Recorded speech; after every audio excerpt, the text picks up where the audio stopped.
नमस्कार, राजस्थान मोर्चा न्यूज में आपका स्वागत है और मैं हूं आपके साथ दीप्ति भटनागर। आइए नजर डालते हैं। बाबरी मस्जिद विध्वंस के विरोध में AIMIM पार्टी एवं मुस्लिम समाज का तीव्र निषेध। औसा संवाददाता मुख्तार मनियार की रिपोर्ट देखिए आप।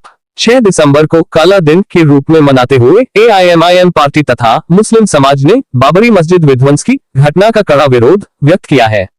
जारी किए गए निवेदन में कहा गया है कि भारत का संविधान संघीय, समाजवादी और धर्मनिरपेक्ष मूल्यों पर आधारित है और देश के प्रत्येक नागरिक को अपने धर्म का पालन करने का मौलिक अधिकार प्राप्त है। निवेदन में आगे कहा गया कि 6 दिसंबर 1992 को कुछ असामाजिक तत्वों ने देश की एकता, अखंडता और सांप्रदायिक सौहार्द को ठेस पहुंचाते हुए ऐतिहासिक बाबरी मस्जिद को ढहा दिया। ये घटना देश के इतिहास का एक काला अध्याय है। विध्वंस के बाद देश भर में भड़की दंगों में व्यापक पैमाने पर जानमाल का नुकसान हुआ। विशेष रूप से मुस्लिम समाज को निशाना बनाकर किए गए हमलों में कई निर्दोष लोगों की जानें गईं। इसलिए दंगों के सभी पीड़ितों को तत्काल मुआवजा देने की मांग निवेदन में की गई है। साथ ही दंगा भड़काने वाले सभी दोषियों पर कड़ी कार्रवाई करने तथा भविष्य में इस प्रकार की घटनाएं न हो, इसके लिए प्रशासन को सख्त कदम उठाने की मांग की गई है। AIMIM और मुस्लिम समाज की ओर से इस घटना की तीव्र निंदा की गई। इस दौरान AIMIM औसा प्रमुख सैयद मुजफ्फर अली इनामदार, शेख नईम, अजहर कुरैशी, जहांगीर पठान, मौला शेख, एजाज शेख, हारून खां पठान, अनवर खां, सैयद शाहबुद्दीन, फिरोज पटेल, तैयब सैयद आदि उपस्थित थे। अगर आपने अभी तक हमारे चैनल को फॉलो और सब्सक्राइब नहीं किया तो तुरंत कीजिए ताकि ताजा खबर देख सको। आज काय आहे, कशासाठी आज निवेदन देण्यात आलं? आज 6 डिसेंबर 1992 रोजी देशातील एकता आणि अखंडतेला काही जातीवादी लोकांनी त्याला उद्ध्वस्त करून मुस्लिम समाजाच्या भावनेला ठेस पोहोचवून ज्यावेळेस बाबरी मशीद पाडण्यात आली त्यावेळेस मोठ्या दंगली झाल्या, अनेक लोकांचे नुकसान झाले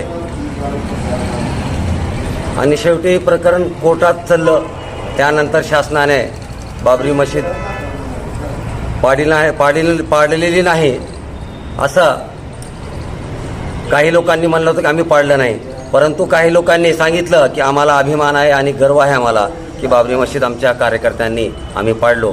या लोकांनी पाडलेले आहेत ते लोक स्वतः साक्ष देऊन ते मोकाट फिरत आहेत। शासनाने त्यांच्यावर कडक कारवाई करण्यात यावी आणि बाबरी मशीद ज्यावेळेस सुप्रीम कोर्टाचा निर्णय आला की बाबरी मशीद बांधली जाईल आणि त्याचबरोबर मशीदही बांधली जाईल, पण मंदिर बांधण्यात आला पण अद्याप मस्जिद बांधण्यात आलेली नाही आणि त्याला आज 33 वर्ष होत आहेत।